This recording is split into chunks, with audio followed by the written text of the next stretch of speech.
అమ్మేవాడు ఒకడు ఉంటాడు, కొనుక్కునేవాడు ఒకడు ఉంటాడు. మా కళ్ళ ముందు వ్యాపారం జరుగుతుంది. కానీ గవర్నమెంట్స్ బాధ్యత గల వాళ్ళు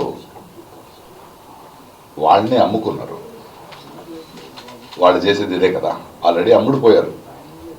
ప్రైవేటైజేషన్ చేస్తూ కార్మికుల, రైతుల, ప్రజలకి దెబ్బ నిదానంగా కొడుతూ చేస్తున్నారు. ఇది మా కంటి ముందు కనిపిస్తోంది.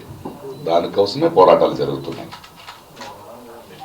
ఆఖరికి ఒక కార్మికుడు బాగుండాలి కదా, సమాజం బాగుండాలి. బట్ మా కళ్ళ ముందే ప్రైవేట్గా రీసెంట్గా ఎయిర్పోర్ట్ ఫియాస్కో చూడండి. మీరు దాదాపు ఒక 10 సంవత్సరాల కింద చూస్తే ఇద్దరే పెద్దోళ్ళయ్యారు. అంటే మొనోపొలి, డ్యూఓపొలి అంటాం. ఇప్పుడు వాళ్ళు డిసైడ్ చేస్తారు.